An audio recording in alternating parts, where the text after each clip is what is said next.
Customized macaron pencil.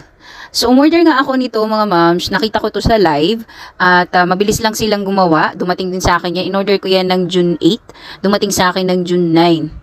At marami silang style doon. Marami silang variant. Mayroon pang babae, mayroon pang lalaki. So, sa akin, ang in-order ko is ayang color mint green at saka yung light blue. Para neutral lang siya. Pwede magamit nung 2 boys ko. And then sa akin, syempre, ayan. Bali, 30 pieces ang isang order. So, ang ginawa ko dyan, hinati ko yung pagko-customized. 15 pieces dun sa isang color is pangalan sa anak ko. And then 15 pieces sa akin. And then dun sa isang set din, ganun din ang ginawa ko. Tigpi 15 pieces yung pina-customize ko. Ayun na nga, pumayag naman si seller. Hindi naman sila mahirap kausap.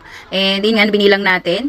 At complete naman yung quantity na dineliver sa atin. So, ito, pinapakita ko sa inyo ngayon yung kung paano siya engrave. Hindi daw i-request ng magkabilaan, pero sa akin kasi isang side lang yung ni-request ko. So, ayun na nga, happy na happy naman ang Mamshi. Kasi, kala ko kasi sa images kasi dun sa shop, dun sa nakapost sa kanila, baka ako kasi iba yung color na dumating sa akin. I mean yung shade, iba yung shade na dumating. So hindi naman ako na dismaya or na disappoint kasi kung ano naman yung nakita ko doon, yun naman yung na-receive ko ngayon. And happy naman talaga. So matagal na tong magiging stock na rin para sa amin, lalo na sa bunso ko kasi bunso ko laging nawawala ng pencil tuwing umuwi.